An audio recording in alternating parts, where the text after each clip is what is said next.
ছাড়া দুনিয়া। ডিউটি রেখে কেরলে কাজ করতে গিয়ে মৃত্যু সিভিক কর্মীর। মৃত্যুর কারণ নিয়ে ধোঁয়াশায় পরিবার। ফের ডুয়ার্সের চা শ্রমিক মহল্লার সন্তান পরিযায়ী শ্রমিকের মৃত্যু। ডুয়ার্সের ধূপগুড়ি ব্লকের ঝাড়ালতা ১ নং গ্রাম পঞ্চায়েতের লক্ষ্মীকান্ত চা বাগানের বাসিন্দা বছর ৩৫-এর সুরেন্দর কুজুর পেশায় সিভিক ভলেন্টিয়ার, কিন্তু সেই কাজে কর্মস্থলে অনুপস্থিত থেকে গত কয়েক মাস ধরে সে কেরালায় কর্মরত।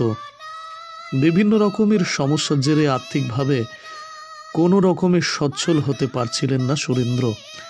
তাই চলে গিয়েছিলেন ভিন রাজ্যে বেশি রোজগারের আশায়। গত বৃহস্পতিবার রাতে বাড়িতে খবর আসে সুরেন্দ্র অসুস্থ অবস্থায় এর্নাকুলামের স্থানীয় হাসপাতালে ভর্তি রয়েছে সে। এরপর খবর আসে তার মৃত্যু হয়েছে।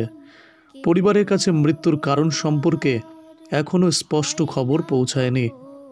পরিবারের তরফে জানা যায়, পেশায় সিভিক সুরেন্দর ২০১৩ সালে ধূপগুড়ি থানার সিভিক ভলেন্টিয়ার হিসেবে কাজে যোগ দিয়েছিলেন সুরেন্দর। বাড়িতে এক ভাই এবং মাকে নিয়েই সংসার।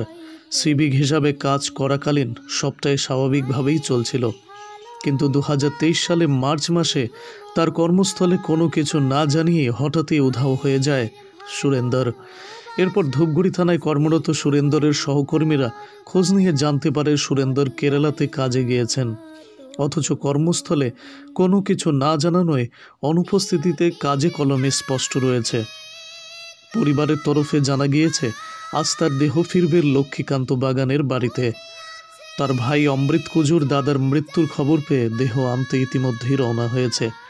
গোটা গ্রামে সুরেন্দরের অকাল প্রয়াণে শোকের ছায়া নেমে এসেছে। পরিবারের পক্ষ থেকে সুরেন্দরের জেঠামশাই জন কুজুর বলেন, কিভাবে মারা গিয়েছে তা আমরা এখনো স্পষ্ট জানি না।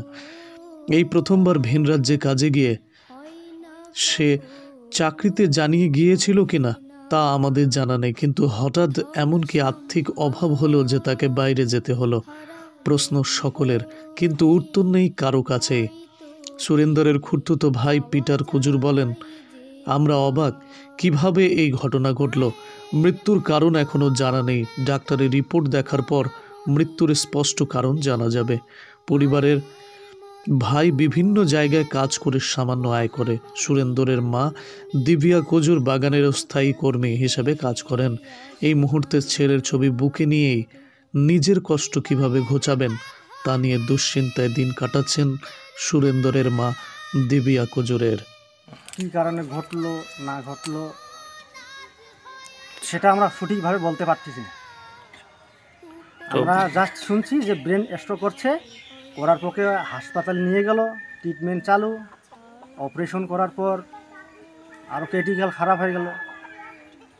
আচ্ছা, তো এই যে এখন আমরা এইটুক জানি, আর এর থেকে কিছু কবে বাড়িতে আসবে? আজকের ফ্লাইট নাইটে আছে 11টা, আবার আস্তে আস্তে সকালে যাবে। এই যে দেখা যাচ্ছে সিভিকে কাজ করে তারপরে বাইরে গিয়ে কাজ করা কেন? সিভিকের যে বেতন, সেই বেতন দিয়ে কি সংসার চলে না? বা বেতন দিয়ে সংসারটা চলতো কি চলতো না, এটা বড় প্রশ্ন হয় স্যার।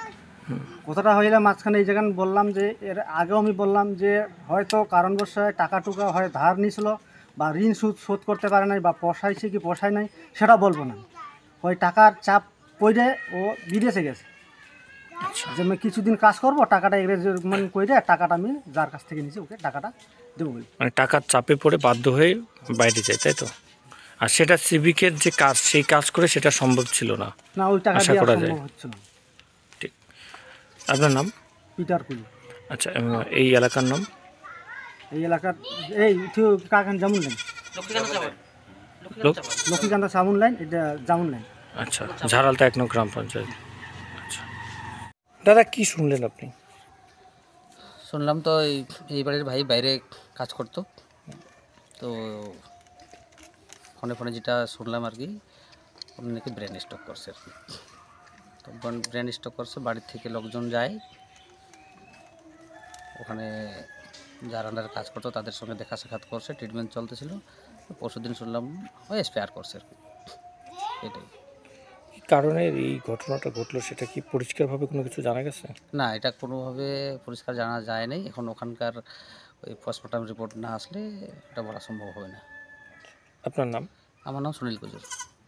স্থানীয় বাসিন্দা? হ্যাঁ, স্থানীয় বাসিন্দা আমি। আচ্ছা, মাঝে কি সিভিকের কাজ ছেড়ে কোথাও গিয়েছিল?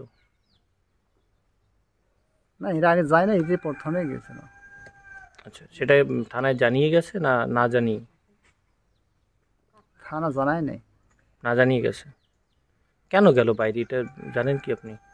স্যার আমি তো এখন ওটা বলতে পারবো না, এখন কেন গেছে, এখন কি ওর উদ্দেশ্য, এখন বাড়ির ফ্যামিলিকে দেখে গেল নাকি, এখন না ওদের বেতন কম ছিল ওদের হয়তো টান মারতে পারবো না নাকি, এখন ও নিজেও বলতে পারবে, কিন্তু আমি তো এখন কিছু বলতে পারতেছি না।